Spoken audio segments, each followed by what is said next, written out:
nous allons continuer notre étude du Likutei Moharan. Comme l'a si bien fait remarquer David, la semaine dernière, j'étais très vite. Pour une raison très simple, c'est que je pense que le passage dans lequel j'étais très vite était de toute manière très, très ardu. Et qu'il reprenait essentiellement tout ce qui avait été dit plus haut, mais simplement il introduisait des notions kabbalistiques et des notions de guématriote qui, à mon avis, n'étaient pas faites pour tout le monde, et donc j'ai été très vite. C'est tout. Maintenant, nous allons passer donc directement à la Torah Zayin, qui s'appelle Ve'elea Mishpatim. Et la seule difficulté qu'il y a par rapport à ce texte, c'est qu'il n'est pas présent sur l'écran. Mais ce n'est pas grave, étant donné que j'ai le livre en main, donc je vais pouvoir moi-même. Ah, voilà. Donc, voilà. David a fait Teshuvah. Et voilà, là aussi, le texte est divisé en deux parties. Vous voyez, écrit Leshon Rabbeinu Zichrono Livracha. Et puis après, vers la fin du texte, il y a une reprise du texte de manière très succincte, un peu comme la dernière fois, mais quand même moins ardue. Voilà. Et de quoi ça va parler? Ça va parler de, finalement, le sujet central, ça s'appelle les conseils que l'on reçoit du Rav. C'est-à-dire, c'est dans l'atmosphère chassidique dans laquelle agit Rabbi Nachman, prendre conseil du Rabbi, chez qui on va se rendre, est une chose, disons, très centrale. Très centrale. Mais en fait, il y a ici beaucoup de liens par rapport à ce qu'on appelle la pureté individuelle, ou en hébreu Kedushat Abrit, ou si vous voulez la pureté au niveau sexuel. Et ce sont des sujets, tout à l'heure David a dit que c'était un problème d'en parler. Non, pas du tout, c'est pas du tout un problème, étant donné qu'aujourd'hui nous connaissons la psychanalyse, que nous connaissons la psychologie, que nous connaissons tout le discours public sur la sexualité. Donc, je pense qu'aujourd'hui, ces sujets peuvent être abordés de manière plus détendue et plus saine. Alors, de quoi s'agit-il? Alors, c'est quelle Torah? C'est quelle Torah avant? Zayin. Torah Zayin, la 7e. N'est-ce pas? Ve'elea mishpatim asher tasim lifnehem, c'est le nom de la Torah. Elle s'appelle Voici les lois que tu vas mettre devant eux.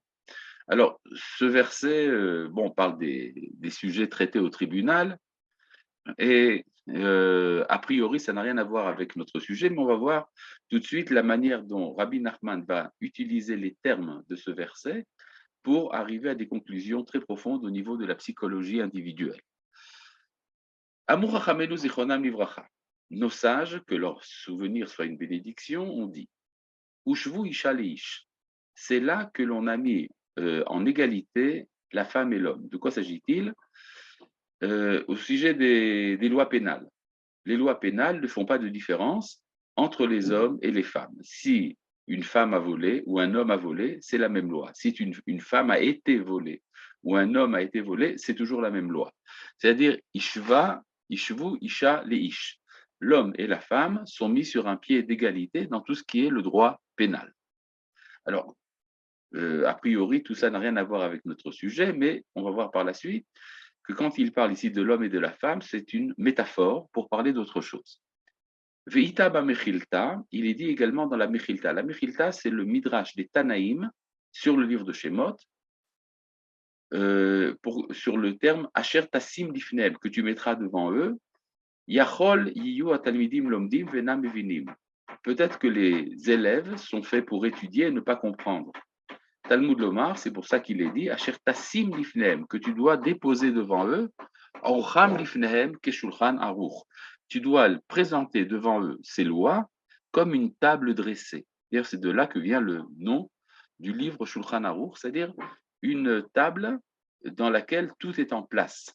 C'est-à-dire que c'est le devoir du pédagogue d'enseigner de telle manière qu'il soit sûr que les élèves ont compris. Voilà.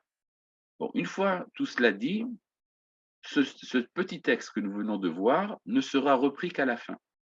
D'accord? Donc maintenant, pour l'instant, vous pouvez oublier ce texte. Et maintenant, nous allons passer à l'essentiel. Sache. Ki karagalut eno ela bishvil chesron emuna, que l'essentiel de l'exil n'a pour source que le manque de foi.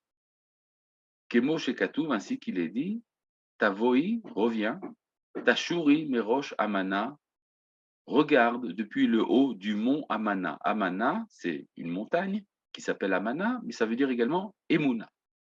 Alors ça veut dire quoi? Que l'exil vient à cause d'un manque de Emuna. Alors, ça peut être mal compris, ça peut être compris, disons, dans le cadre de la pensée chrétienne, comme quoi le fait de ne pas avoir la foi intérieure, c'est ça qui entraîne la perdition. C'est très loin de la pensée juive, et c'est pour ça qu'il faut rectifier. La galoute vient justement du fait qu'il n'y a pas assez de foi dans la providence historique. C'est-à-dire, la Guémara dit dans le traité de Sota, à la fin du traité de Sota, que à la fin de l'histoire, lors du retour d'Israël sur sa terre, il y aura des tzadikim qui n'auront pas la foi. Ça veut dire quoi? Que les tzadikim n'ont pas la foi. Les tzadikim, a priori, semblent avoir la foi. Alors, il y a une interprétation très belle de Manitou. Il disait, oui, ils ont la foi. Ils ont la foi dans le Shulchan Aruch, mais ils n'ont pas la foi dans... Ils n'ont pas la foi en Akadosh Baruch Hu, comme quoi Akadosh Baruch Hu, c'est lui qui dirige l'histoire. Cela veut dire donc qu'ils reconnaissent la validité du Shulchan Aruch comme étant une loi qui s'impose, mais ils ne reconnaissent pas Dieu dans l'histoire. Je me rappelle très bien, un jour j'étais chez le Rav Tzvi Yehuda Kook, et là-bas est arrivé un rabbin d'Amérique qui a posé la question suivante au Rav Tzvi Yehuda Kook, qui lui a dit « Certains disent que la Géoula ne peut pas venir par l'intermédiaire des Chilonim. » Et la réponse du Rav Tzviuda a été Kushiot al ribono shel olam. Ils ont des objections à faire au créateur du monde. C'est-à-dire, si le bon Dieu a décidé que la Géoula se ferait par un mouvement sioniste laïque, eh bien, c'est son affaire, ce n'est pas la nôtre. Ce n'est pas à nous de décider comment est-ce que l'histoire va s'organiser. Eh bien, c'est ça le manque de Emouna qui entraîne la galoute.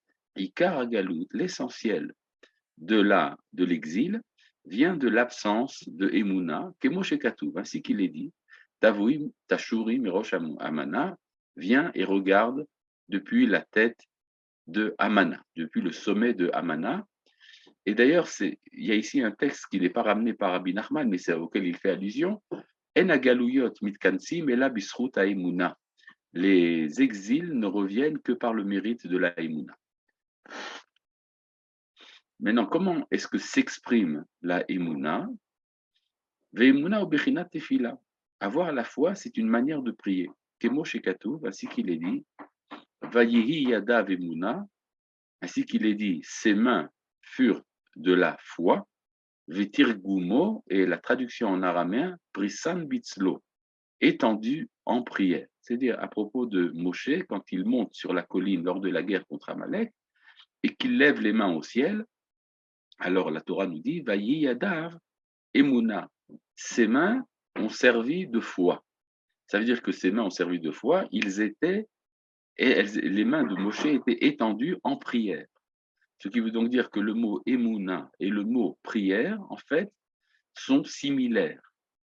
Veze bechinat nisim lema'ala menateva. Et c'est ça c'est associé aux miracles qui sont au-dessus de la nature. Qui a tefila les malamiteva, parce que la prière est au-delà de la nature. Qui a teva mechayevken, parce que la nature oblige certaines choses. Va tefila meshana ateva, alors que la prière change la nature. Vezed varnes, et c'est une forme de miracle. C'est-à-dire, prier, c'est demander un miracle, demander un changement dans l'ordre de la nature. Velazet tzarich emuna. Et pour ça, il faut avoir de la emuna. Sheya amin, il faut croire. Sheyesh mechadesh, qu'il y a un créateur. Ou viado lechadesh davar kirtsono, et donc il a le pouvoir de renouveler le monde selon sa volonté. Bon, et ici, beaucoup de choses qui ont été dites. Alors, je voudrais bien expliquer. Vous savez, on explique souvent que la prière est un remplacement des sacrifices. Mais c'est une mauvaise compréhension des textes qui disent cela. En effet, la prière existait même au temps où il y avait des sacrifices. Au temps du Tanakh, quand nos ancêtres faisaient des sacrifices, ils faisaient aussi des prières. En vérité, la prière et le sacrifice sont des contraires l'un de l'autre. Parce que le sacrifice, vous n'avez plus l'habitude d'en faire, ça fait déjà presque 2000 ans que nous ne faisons plus de sacrifice, mais le sacrifice a pour rôle de préserver l'ordre du monde, qu'il ne se détériore pas, tandis que la prière vient changer l'ordre du monde. Donc, si je prends cette définition, ça veut dire que le sacrifice est quelque chose de conservateur, tandis que la prière est révolutionnaire. Et donc, alors comment est-ce que la prière peut remplacer les sacrifices? Tout simplement, depuis que les sacrifices ont été abolis, alors il y a eu des éléments de korban, des éléments de sacrifice qui ont été introduits dans la prière. Ce sont deux éléments essentiels. D'abord, le fait qu'il y a un texte fixe et qu'il y a des heures fixes pour la prière.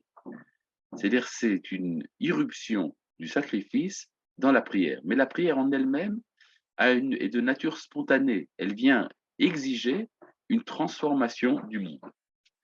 Et ça, si vous voulez, donc la prière est une forme d'exigence du miracle. Donc il y a un rapport entre la émouna, la prière et le miracle, d'accord? Et la foi. La émouna, la prière et le miracle sont liés l'un à l'autre. Et là, il rajoute Ve'ikar emuna bechinat tefila bechinat nisim. Et l'essentiel de la prière l'essentiel de la émouna qui est la prière, qui est les miracles, vous voyez qu'il a tout mis ensemble maintenant. Et Noéla Beret Israël, ce n'est que en Eretz Israël que ça se produit. Kemo Shekatuv, ainsi qu'il est dit, Shechon Eretz Ura Emuna, ainsi qu'il dit dans Tehilim, réside sur la terre, il s'agit de la terre d'Israël, et conduis-toi avec Emuna. Vesham Ikar Aliot Atefilot. C'est là qu'est l'essentiel de l'ascension des prières, Kemo Shekatuv, Veze Shar Hashamayim. Ainsi qu'il est dit, et c'est là la porte du ciel. Ça a été dit d'un lieu en Eretz Israël. Je ne peux pas m'empêcher de vous raconter une petite histoire à propos de Rabbi Nachman de Braslav, qui est racontée par son élève Rabbi Nathan dans un autre livre. Dans cet autre livre, Rabbi Nathan raconte qu'un jour, Rabbi Nachman donnait un cours sur Eretz Israël. Et il a parlé pendant très longtemps, et il a dit, aujourd'hui, il n'est plus si difficile qu'avant d'arriver en Eretz Israël. Parce qu'aujourd'hui, il y a des bateaux, il y a des diligences, il y a des voies ouvertes, et donc nous pouvons tous arriver en Eretz Israël. Et il a parlé comme ça pendant 1 heure. À la fin de son discours, Rabbi Nathan va voir Rabbi Nachman et lui dit, Maître, quand vous avez dit Eretz Israël, ça voulait dire quoi? Il était persuadé que le mot Eretz Israël, c'était une métaphore. Et Rabbi Nachman a dit, non, non, je veux dire Kipshuto, littéralement. Je parle des maisons et des cours qu'il y a à Tibériade, à Tzfat, à Jérusalem et à Hebron. Et alors, Rabbi Nathan dit, c'est alors que j'ai compris dans l'allusion de ces paroles qu'il voulait que nous arrivions tous en Eretz Israël. C'est-à-dire, sans la question de Rabbi Nathan, Rabbi Nachman aurait pu parler pendant des années d'Eretz Israël et personne n'aurait compris qu'il parlait d'Eretz Israël. D'accord? C'est-à-dire, vous comprenez que c'est tellement incroyable la manière dont Eretz Israël était conçu au temps de la Galoute, on a du mal à imaginer. Il y a des élèves de Rabbi Nachman qui sont arrivés en Eretz Israël et lorsqu'ils sont arrivés, ils ont envoyé une lettre à leur maître. Et ils lui ont dit, mais nous sommes arrivés en Eretz Israël et nous avons vu que c'est de la terre. Ils étaient extrêmement surpris. Et Rabbi Nachman leur a répondu, non, non, ne vous en faites pas. C'est vrai que ça a l'air d'être de la terre, mais en vérité, ça vient de très haut. Et même le ciel d'Eretz Israël n'est pas comme le ciel de Chutzlar. Bon, alors je reviens ici à notre idée là, que la prière, les miracles, la foi, tout cela se produit en Eretz Israël. J'aimerais comprendre un peu pourquoi c'est comme ça. C'est que Eretz Israël, si vous voulez, c'est le seul lieu sur le globe terrestre qui est vivant. Il y a le reste du monde, depuis le déluge, est devenu tout simplement un territoire. C'est quoi un territoire? C'est un plateau. Il faut bien mettre les hommes quelque part. Alors, il faut les mettre sur une place. Alors, vous avez la terre, vous avez l'ensemble du globe terrestre qui sert de lieu pour mettre les hommes. Mais la terre elle-même n'est pas une personne. Il n'y a qu'en Eretz Israël que, le lieu est resté une personnalité, à tel point même que la Torah dit, viendra un jour où la terre voudra à nouveau ses enfants. Donc c'est ça dont il est question. Le Sham Ikar Aliyat Atfilot, c'est de là que vient l'essentiel de la montée des prières. Ainsi qu'il est dit, ça c'est le portail du ciel. Ou Bishvilze, c'est pour cela que chez Pagam Avraham Bema Eda, c'est lorsqu'Abraham a fait un défaut en demandant comment saurais-je. Alors, ça fait allusion au texte dans la paracha de l'Ech Lecha, dans lequel Abraham reçoit la promesse de la terre, et Abraham lui dit à Dieu, mais comment saurais-je que ça va se réaliser? Donc, il a eu un doute. Vous vous rendez compte? Abraham, le maître de la Emouna, c'est lui qui a un doute à propos de la promesse de Dieu, ça ne tient pas la route. Alors, il faut comprendre ça selon le Maharal de Prague. Le Maharal de Prague explique que chez Abraham, quand il dit « Comment saurais-je que je le mériterais ?» c'est un acte d'humilité. En effet, Abraham a de la hanava. Il est humble. Il se dit « Je ne mérite pas ». Mais cette humilité, quand elle est transmise à ses enfants, devient un manque de foi. Et c'est pour ça qu'ils sont partis en galoute. Uvazé pagam birushata haaretz. Et c'est comme ça qu'il a détérioré l'emprise sur la terre, Shei bechinat emuna prinat fila, qui est emuna et prière. C'est pour ça que Aya Galut Mitzrayim, qu'il y a eu l'exil en Égypte. C'est-à-dire, si on n'est pas adapté à la nature du lieu, on quitte le lieu. Or, si le lieu exige de la emuna, si on n'a pas la emuna, on quitte le lieu de la emuna. C'est par exemple, on se pose aujourd'hui par exemple des questions démographiques. Comment tenir le coup, d'une part en ayant l'emprise sur Eretz Israël, alors que nous avons également une rivalité avec une autre population. Et je me rappelle un texte des Rabbanim qui avait dit « Je remercie Herzl de ne pas avoir posé de questions démographiques. Parce que s'il avait posé des questions démographiques, il n'aurait jamais entrepris le sionisme. D'une autre manière, c'est Ben Gurion, je crois, qui disait « Celui en Eretz Israël qui ne croit pas au miracle n'est pas réaliste. » En effet, il y a toujours des moments où la situation semble perdue, et c'est là qu'il y a un retournement qui fait que tout change. Je me rappelle très bien,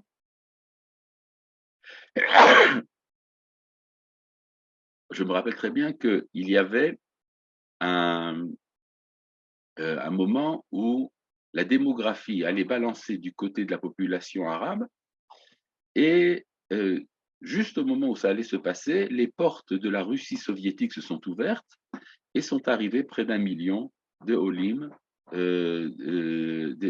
russes. Et donc, on voit que Akadosh Baruch Hu sait organiser l'histoire. Il sait trancher, pour ceux qui ont la Emouna, en faveur de son projet. Maintenant, la question qui est posée ici par David, comment Yaakov manquait-il de Emouna? La question n'a pas de sens tant que nous n'avons pas lu le texte. Vedavka Yaakov vana verdu Mitzrayim. Et précisément, c'est Yaakov, ses enfants qui sont descendus en Égypte, qui hem bechinat shne masar nusraot atfila, parce que ces 12 enfants correspondent aux 12 versions différentes de la prière.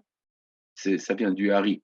Le Hari a dit qu'il y a 12 manières de faire la tefila qui correspondent chacune à une des tribus d'Israël. Veoridotam bagalout, il les a fait descendre en galout, ou Mitzrayim ou Hipuchanissim, en Égypte, qui est le contraire des miracles.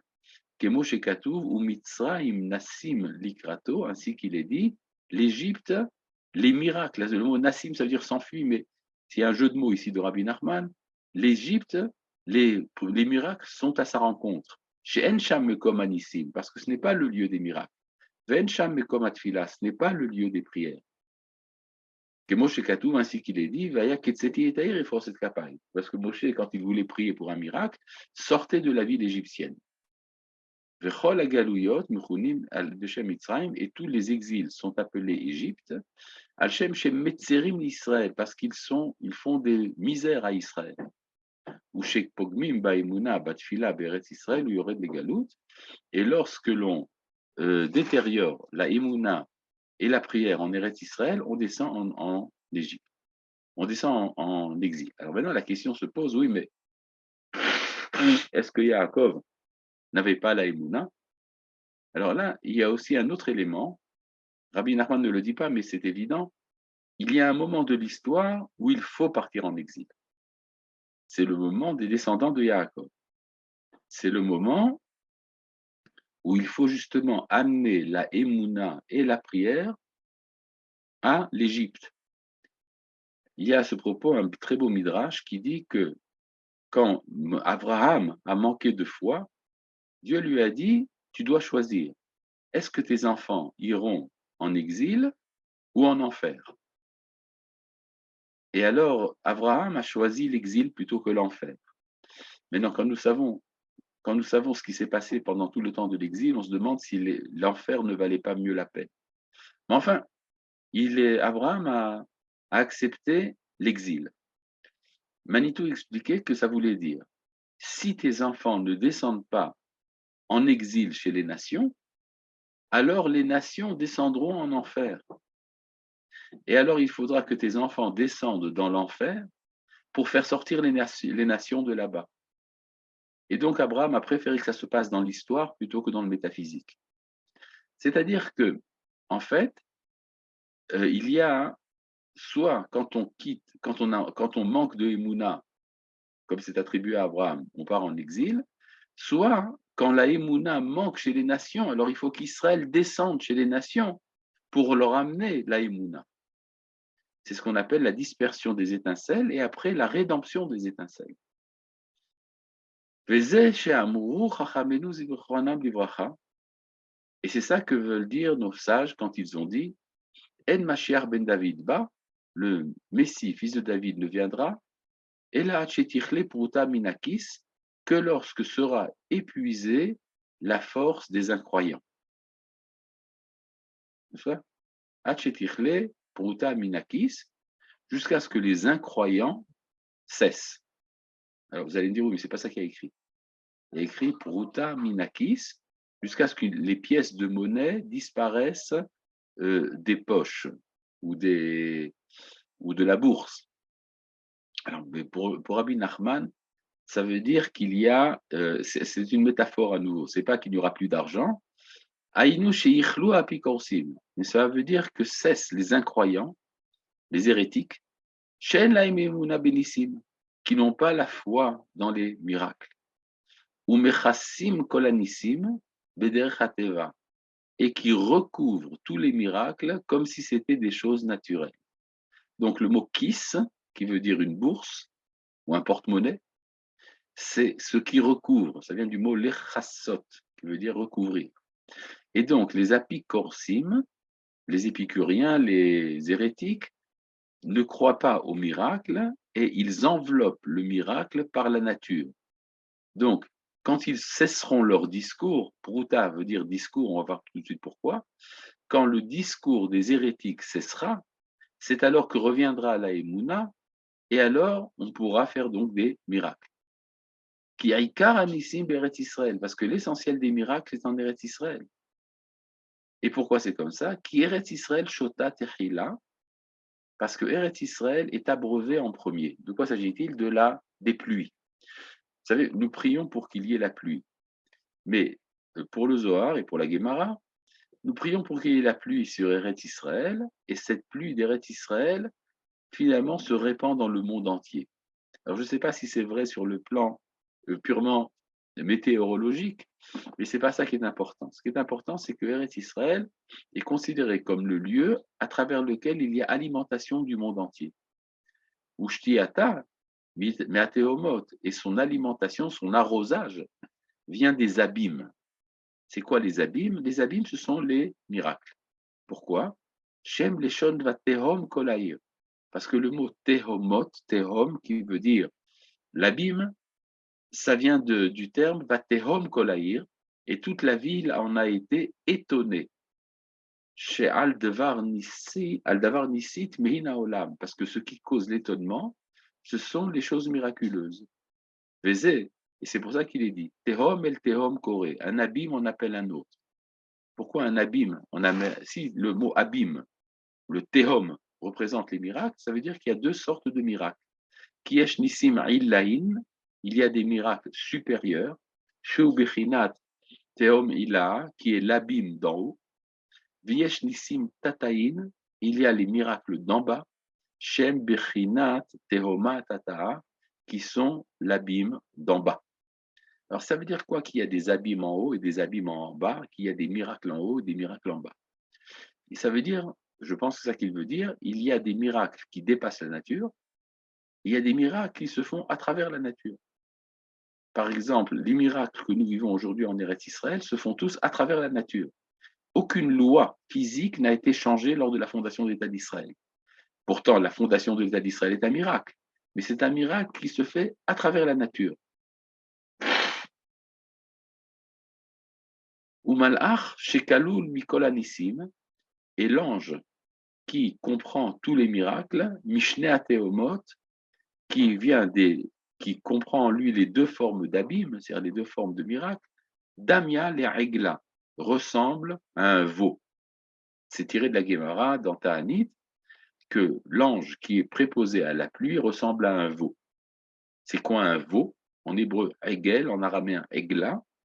Shubechinat Igulim, parce que ça ressemble à un cercle. Egel, Agol, un cercle. Bechinat Emuna. Et le cercle, c'est ça la Emuna. Kemo Shekatur, ainsi qu'il est dit, Ve'emuna sivivotecha, parce que la Emuna est autour de toi.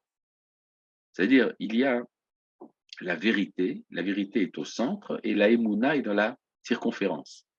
Ufrita, sivevate, et ses lèvres, les lèvres de l'ange en question, sont fendues. Shubechinat tefila, parce que les lèvres fendues, ça veut dire la prière. Kemo Shekatur, ainsi qu'il est dit, Adonai sefatay tiftach, Seigneur, ouvre mes lèvres. Veuk lalut anissim, et c'est ça l'ensemble des miracles. Veze perush achetichle putaminaki, c'est ça que ça veut dire lorsque cessera la pièce de monnaie de la bourse. Kiesh bene Adam, parce qu'il y a des hommes, amechassim klaliut anissim, qui cache, qui enveloppe l'ensemble des miracles, Haklulim Bamalar des Frita Silvate, qui sont tous inclus dans l'ange dont les lèvres sont fendues, Mechassim Bederechateva, et il recouvre tout cela comme si c'était le chemin de la nature. Urchetichle Zot, lorsque ça cessera, c'est-à-dire que lorsque le discours hérétique cessera, Vetitrabe ha-emuna baolam, et que la emuna sera abondante dans le monde, Ziavo Mashiach, c'est alors que viendra le Messie, qui kara geoula taloui baiser, parce que l'essentiel de la geoula dépend de cela. Que Moshe Katou, ainsi qu'il est dit, Tavoui, Tashuri Merosh Amana, tu viendras et tu regarderas du haut de Amana. Alors, ça me rappelle quand même un enseignement d'un maître d'Espagne qui vivait 2 générations avant l'exil d'Espagne. Je parle ici de Rabbi Abraham Bibago. Vous n'avez peut-être pas entendu parler. Rabbi Avraham Bibago, qui était un élève du RAN, de Rabbeinu Nissim de Gérone, a écrit un livre qui s'appelle Derech Emouna. Dans ce livre Derech Emouna, bon, c'est un livre très profond, il y a là-bas un texte dans lequel il se demande pourquoi est-ce que l'exil est si long. Et il répond que l'exil est long parce qu'il faut... Une petite seconde, s'il vous plaît. אני באמצע שיעור. תראי בבקשה שנייה, תספרי, הם רוצים לבדוק את הגובה של המפלס, כי הם עושים את הרצפה.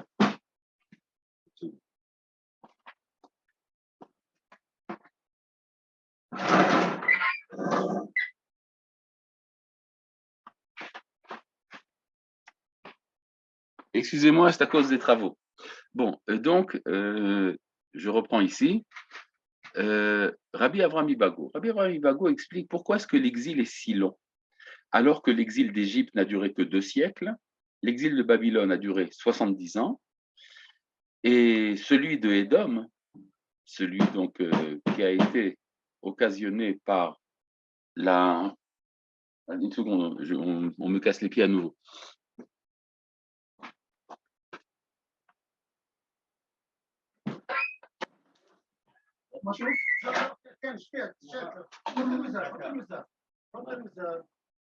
دقايق لا ما تطلعها لا ما تطلعها طب حط الميزان عندك على هذا تحديد دقايق هذا ميزان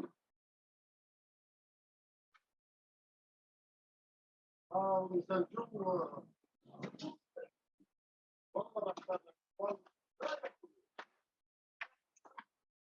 Vous voyez, ce sont les clipotes qui nous empêchent d'étudier la Torah. Donc, je reviens à notre sujet. Ce que dit Rabbi Avraham Bibago, c'est que l'exil de Édom est très long. Bon, lui ne savait pas combien de temps ça allait prendre. Ça a pris, maintenant aujourd'hui, nous savons que l'exil de Édom a duré exactement 1880 ans.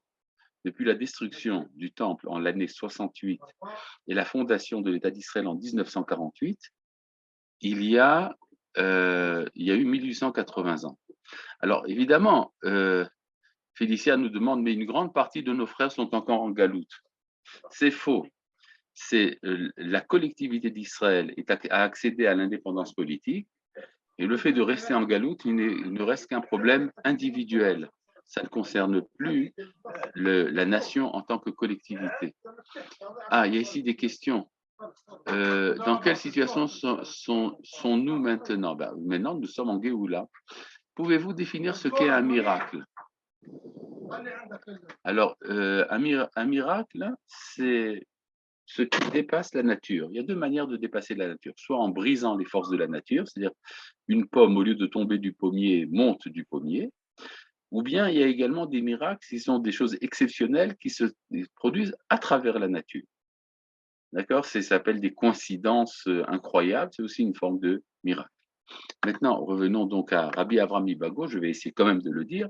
Rabbi Avraham Bibago dit que chaque exil vient vérifier, vient prouver la différence qui existe entre la prophétie et une donnée et un rival spirituel. Alors, au temps de l'Égypte, il a fallu 2 siècles pour faire la différence entre la puissance des prophètes, celle de Moshe, et celle des magiciens de l'Égypte. Ça a pris 2 siècles. Et puis, c'était plus facile lors de l'exil de Babylone. Il a fallu 70 ans pour faire la différence entre la prophétie et l'imagination, l'imaginaire des anges et des rêves de Babylonie. Mais l'exil d'Édom dure plus longtemps, dit Rabbi Avraham Bibago, parce qu'il faut faire la différence entre la prophétie et la philosophie. Or, tant que cette différence ne sera pas mise en évidence, nous ne pourrons pas sortir d'exil. Effectivement, il est intéressant de voir que lorsque le kantisme, la philosophie d'Emmanuel Kant, finalement est arrivé à la conclusion qu'on ne pouvait rien savoir par la philosophie, c'est alors qu'on a commencé à parler du retour en Eretz Israël. Peu après la mort de Kant, un général envoyé par la République du nom de Napoléon Bonaparte arrive en Eretz Israël et lance un appel aux Juifs à revenir sur leur terre. Et c'est un peu ce que dit ici Rabbi Nachman, qui vit à cette époque d'ailleurs, il vit au temps des guerres de Napoléon, et il dit la Géoula ne commencera que lorsque la Emouna reviendra. C'est-à-dire que lorsque cessera le discours qui remet en question, qui se sert des lois de la nature pour remettre en question la validité de la Emouna. Eh bien, donc, à partir de ce moment-là, à partir du 19e siècle, quelque chose a changé dans le monde spirituel, et c'est alors qu'on peut revenir en Eretz Israël. Maintenant, il y a un autre problème, c'est que je n'ai pas la suite du texte. Si j'avais la suite du texte, je pourrais continuer. Voilà, très bien. Aval ifshar lavo le emuna et la l'idée émet. Là arrive ici un point très important. On ne peut accéder à la emuna qu'à travers la vérité. C'est quoi la emuna et la vérité? Alors, il y a ici une différence fondamentale entre la manière dont est connue la emuna, par exemple dans la tradition chrétienne, et la emuna dans la tradition juive. Pour la tradition chrétienne, influencée par une sorte de paganisme et de mythologie, la vérité, la emuna est le contraire de la connaissance de la vérité. La emuna, la foi, concerne ce qui n'est pas vérifiable. Si je suis loué d'avoir beaucoup de foi, si ce en quoi je crois n'est pas vérifiable par des arguments. Or, ce que dit Rabbi Yehuda Halevi dans le Kuzari, c'est qu'on ne peut avoir de la emuna que pour quelque chose qui est vérifiable. Alors, souvent dans le populaire, on dit oui, mais si c'est vérifiable, alors c'est plus de la emuna. Eh bien non. Ce n'est que si c'est vérifiable que la emuna peut intervenir. Il faut d'abord savoir que la chose est vraie. Une fois que je sais qu'elle est vraie, alors je peux également en avoir la foi, c'est-à-dire avoir une vie existentielle qui va me relier à cette vérité. C'est pour ça que ici Rabbi Nachman dit très clairement, et c'est contraire à ce que l'on dit en son nom chez les chassidim de Braslav, Aval ifshar lavo le emuna et la l'idée émet. On ne peut arriver à la emuna qu'à travers la vérité. Qu'à me voir Bazoar, ainsi qu'il dit dans le Zohar, Vayat tzedek ezor motnav, ve'emuna ezor chalatzav. La justice sera sa ceinture et la emuna sera ce qu'il va ceindre. Hainu tzedek, hainu emuna. C'est-à-dire ce qui est juste, c'est-à-dire ce qui est vrai, c'est ça qui va amener la emuna. Ve'amrusha, mais on a dit là-bas, emuna itkariat. La emuna est appelée emuna, kadit haberba emet, lorsque la vérité s'y relie. Donc, si nous sommes capables de savoir la vérité, c'est alors qu'on veut parler de emuna. Maintenant, intervient ici un élément chassidique absolu. Ve'yefshar lavo le emet, et là l'idée de karvout la tzadikim. Mais on ne peut arriver à la vérité qu'en se rapprochant des tzadikim. Là, c'est donc chassidique à bloc.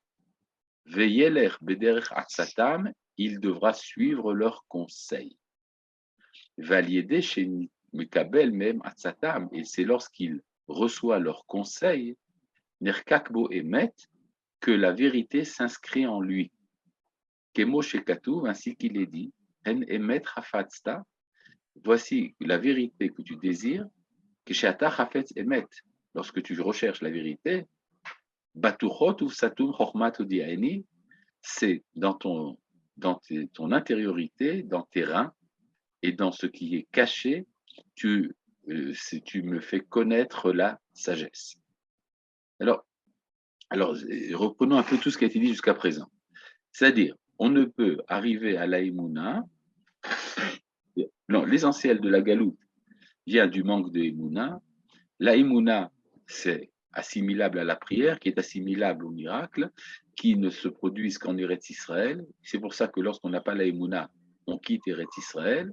Ou bien lorsqu'il n'y a pas de Emouna chez les nations, Yaakov et ses descendants qui ressemblent à la prière, puisque ce sont les 12 tribus qui ressemblent aux 12 manières de faire la prière, vont chez les Goïm pour recevoir pour enseigner la Emouna et enseigner les miracles, et on ne peut arriver au miracle qu'en s'attachant, on ne peut arriver à la Emouna qu'en s'attachant à la vérité. Voilà, j'ai résumé très rapidement tout ce que nous avons vu jusqu'à présent. Maintenant, il y a ici quelque chose de très intéressant, c'est que le conseil que l'on reçoit d'un maître, c'est comme une forme de fécondation qui a été sotte chez Mekabel même, parce que les conseils que l'on reçoit, Ubechinat Nisuin Vezivug, c'est comme un mariage et une copulation.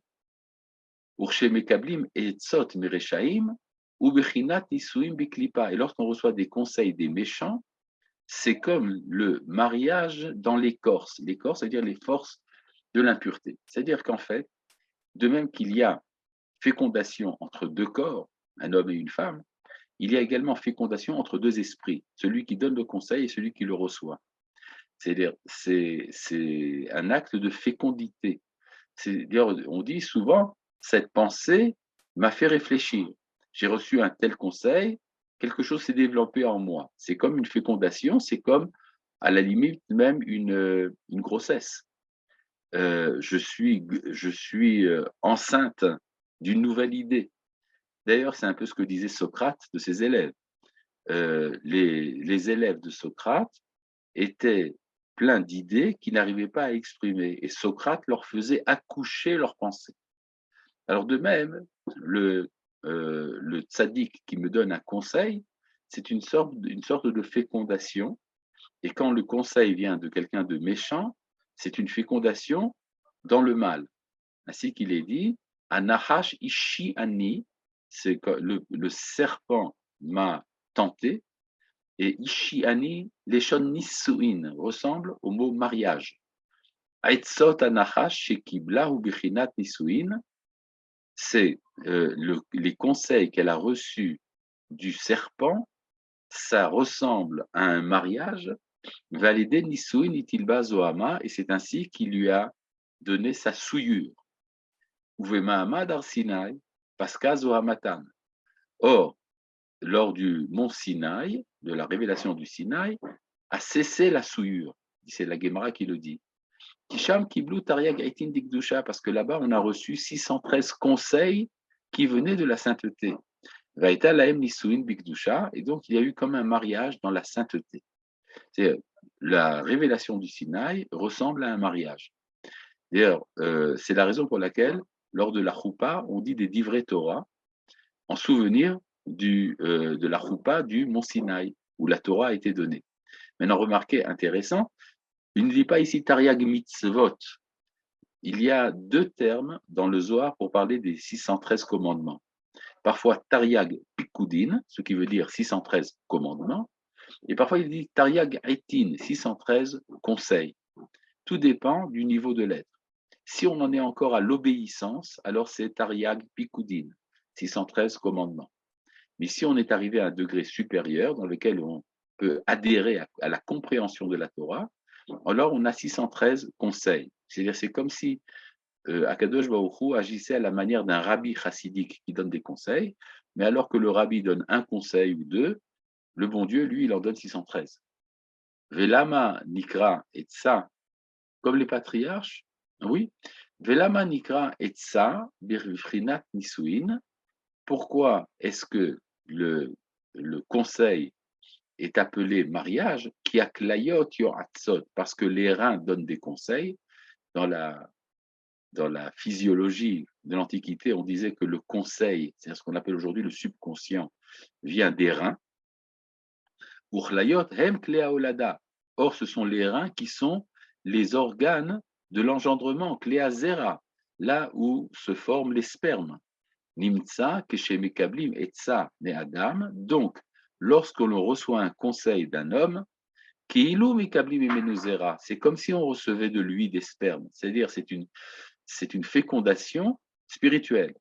Ve'akol lefi Adam, et chacun selon ce en quoi il est homme, im racha im tzadik, s'il est méchant ou juste. Ou bishvil ze, a Torah matish koach, c'est pour ça qu'il est dit que la Torah affaiblit la force de l'homme, de même que la fécondation affaiblit. Venikret tushia, mais donne également, et est appelé également la force. qui aime Tariagetin, parce que ce sont 613 conseils que Moshe Katoub, ainsi qu'il est dit, Li Aetzav et Tushia. Je donne des conseils et la force. Ve'etzot hem bimkom nisuin. Et ce qu'on appelle les conseils, ça ressemble au mariage. Bechinat zivu gamatish koar. Parce que d'une part, le rapport conjugal affaiblit, va à tzadik, mais le conseil du tzadik, ou kulo zera emet, est entièrement une semence de vérité. Vezeu perouche, c'est pour ça qu'il est dit, ve'anochin et ta'atir sorek.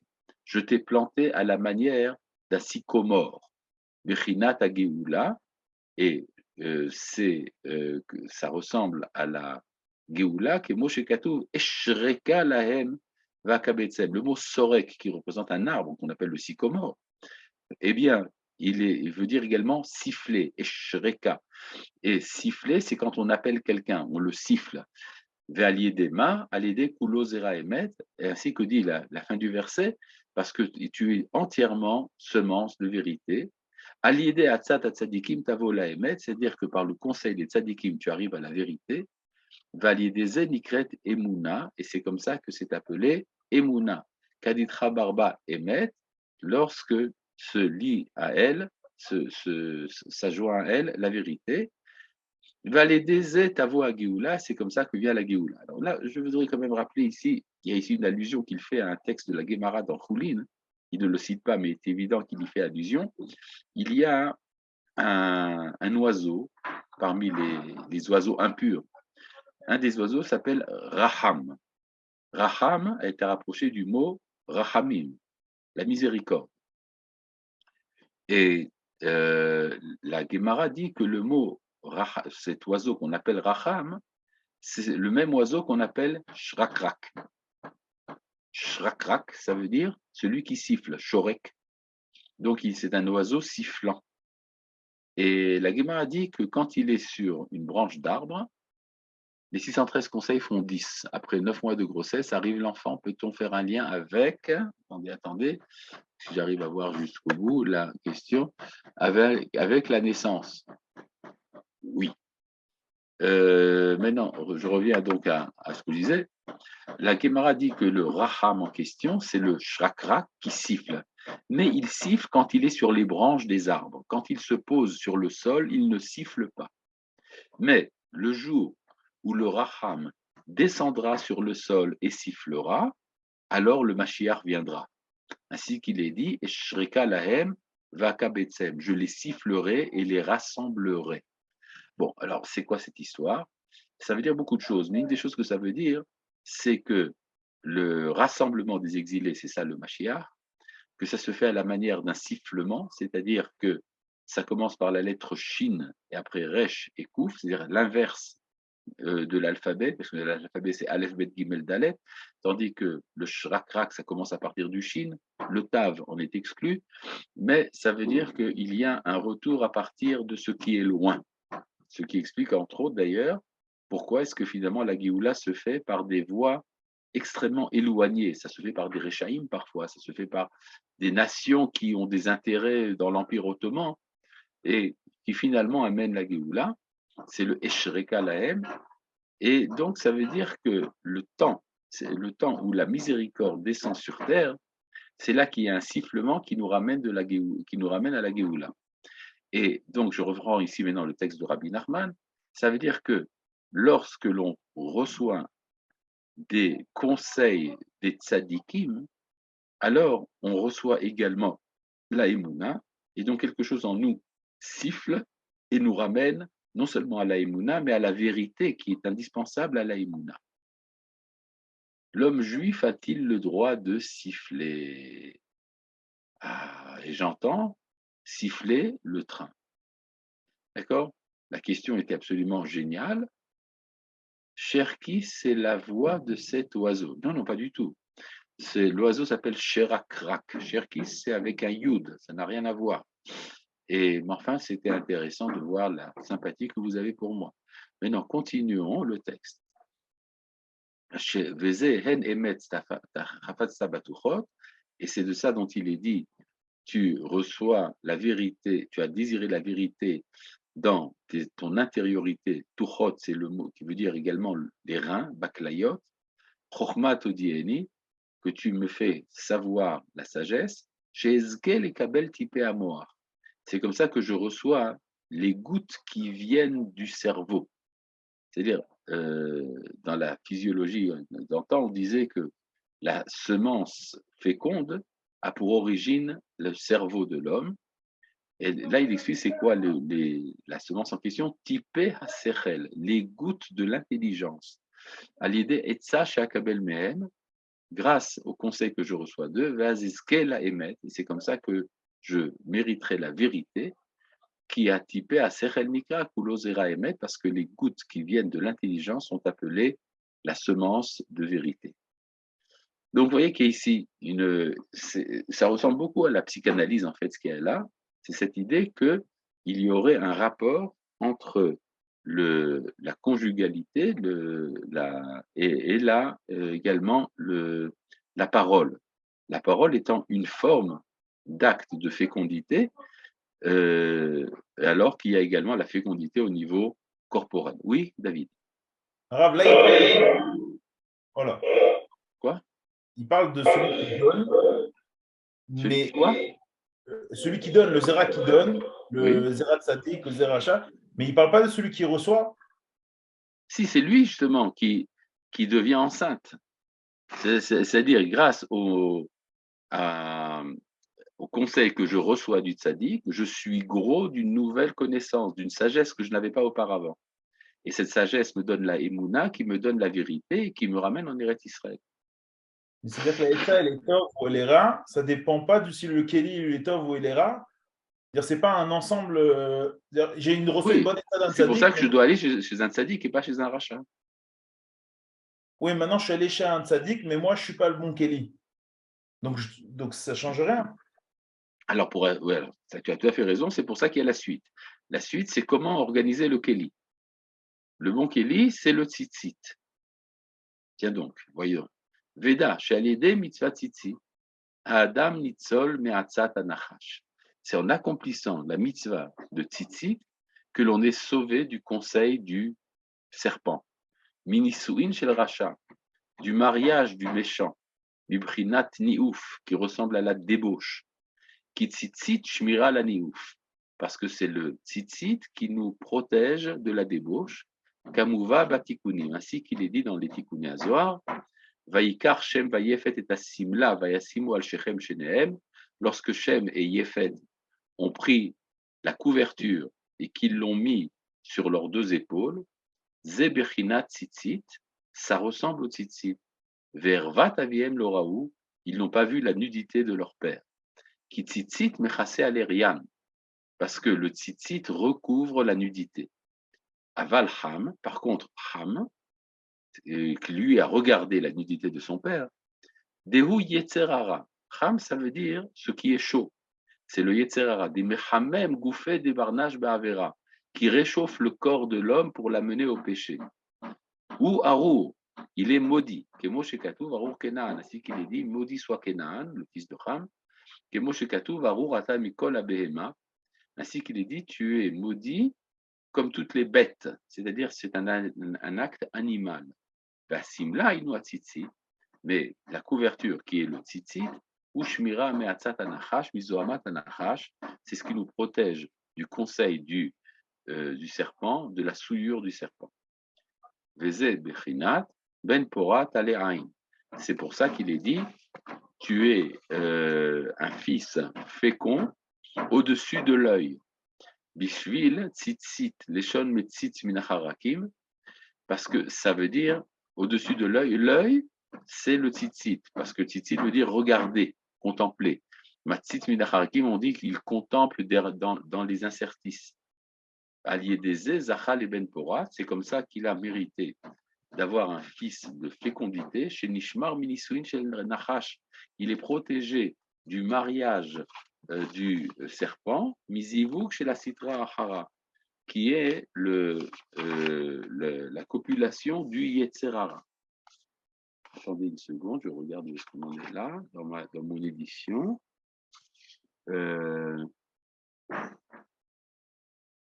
d'accord. Zéouk shel Yetzer Hara, Vezacha, Mizivuk shel Sitra Achara, de l'association avec le mauvais côté, Vezacha Lizivugan Gdusha, et c'est comme ça qu'il mérite la conjugalité avec la sainteté. Vezé Porat, les Shon Zivug, encore le mot Porat signifie le Zivug, le Shon Perou vous, c'est-à-dire croisser et multiplier.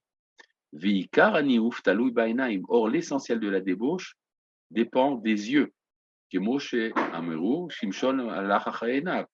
Ainsi qu'il est dit de Shimshon, Samson, qui est allé après ses yeux. Et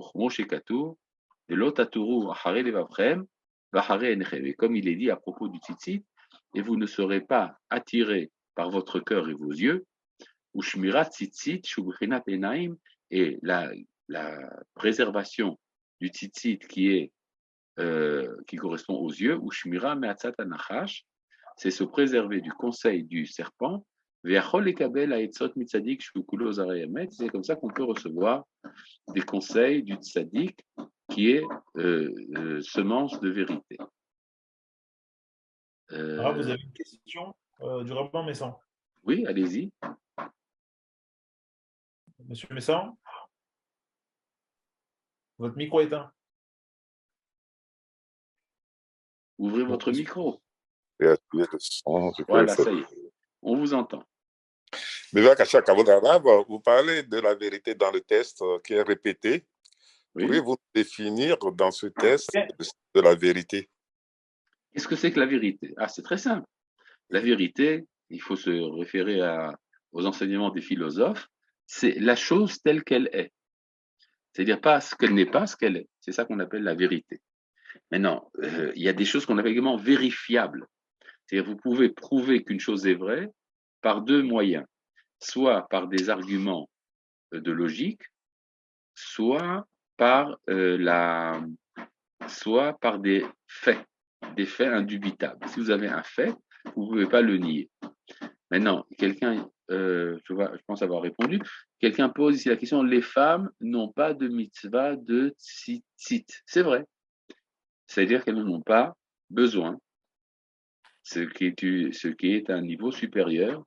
Et il y a, de manière générale, les mitzvot dont les femmes sont dispensées, cela veut dire que ce que les hommes ont besoin de faire pour accéder à un certain niveau, eh bien, les femmes n'ont pas besoin de cela. Zachary Larmi a ici une question, il ferait mieux d'ouvrir son micro. Voilà. Merci Rav. Et par rapport à l'enseignement que vous avez dit sur Rabbi Abraham Ibago, de la notion de Edom, faire la différence entre la philosophie et la prophétie, qu'on a mis en lien avec ce que dit le Rabbi Nachman ici, est-ce qu'on considère qu'aujourd'hui, du coup, la fin de cet exil, on a réussi à faire cette distinction et comme dirait les autres des Tirbe Emouna Baolam, il y a cette Emouna qui a été... Oui, d'une certaine manière, on peut dire que ce qui a remplacé la philosophie classique, c'est la philosophie existentielle ou existentialiste, qui ne cherche plus à définir par des catégories de pensée la vérité, mais qui permet justement de se rapprocher de la vie elle-même. Et donc cette destruction des concepts philosophiques est susceptible d'amener les moyens du retour de la prophétie. Alors nous ne sommes pas encore arrivés là, nous sommes dans l'expectative. Mais en tout cas, cet écran intellectuel qui nous empêchait de prophétiser est, d'une certaine manière, effacé. Alors, ça a des conséquences catastrophiques au niveau moral, parce que l'on vit aujourd'hui une période dans laquelle l'idée même de dire des vérités semble absurde. Mais une fois qu'on aura passé ça, nous arriverons à une rencontre avec la source de la vie et donc le retour des prophètes. C'est peut-être pas pour rien que du coup, juste après, on parle de vérité, justement, que le texte de Rabbi Nachman parle de la notion de vérité. Exactement. D'ailleurs, Rabbi Nachman était tout à fait conscient des évolutions philosophiques de son époque. Et ici, une question. Alors, pourquoi dans les brachot à Shachar, on dit merci de ne pas m'avoir fait femme pour les hommes, merci. Bon, alors ça, c'est un sujet très vaste. Je vais être très rapide parce que on est vers la fin du cours. pourquoi ne pas dire merci de m'avoir fait homme? Si déjà on est tellement content d'être homme, on devrait dire merci de m'avoir fait homme. Pourquoi dire de ne pas avoir fait femme? Tout simplement parce que être homme n'est pas grand. Parce que l'homme est un être qui doit accéder à la perfection. Il est en insuffisance et il doit arriver à sa perfection. Pour cela, il a besoin des mitzvot, entre autres. Tandis que la femme a une sorte de perfection naturelle dans son être. Et donc, il est plus grand d'être femme qu'être homme. Seulement, le monde dans lequel nous vivons est un monde de perfectionnement et non pas un mode de perfection. Ça explique pourquoi est-ce que les hommes souffrent moins de ce monde que les femmes. Parce que les hommes sont en accord avec le décor. Le monde est un monde de perfectionnement et les hommes aussi sont en perfectionnement permanent. Par contre, dans le Olam Haba, c'est le contraire. Un monde de perfection est fait plus pour les femmes que pour les hommes, c'est un monde dans lequel la perfection est inhérente à l'être. Il y a ici la dernière question, celle de Yocheved Mikou. Allez-y. Oui, Rav, est-ce que ce n'est pas justement dans la confrontation avec la réalité, la matérialité de la réalité, la matérialité de ce monde, que se forge le retour à la prophétie? Et je rattache ma question à... Vous voulez dire par Oui. là que c'est la rencontre avec le monde matériel? La confrontation avec Alors, est-ce que c'est une confrontation ou une rencontre? l'imperméabilité. Oui. Est-ce que c'est une confrontation ou une rencontre? Parce qu'en Eretz Israël, vous avez également la sainteté de la nature, la capacité justement de voir la sainteté dans le matériel. Et c'est ça que nous vivons aujourd'hui. Je pense à la rencontre de Yaakov Avinu avec l'ange, le combat avec l'ange. Oui, Au travers de cette confrontation, c'est aussi une question que je pose. Est-ce que ce n'est pas au travers de cette confrontation qu'il prend conscience de sa force et de sa dimension Israël? Absolument, absolument. D'ailleurs, vous avez finalement repris le texte de la Torah. Voilà, bon, eh bien, chers tous, hein, je vais vous quitter, mais nous nous retrouvons l'année prochaine, la semaine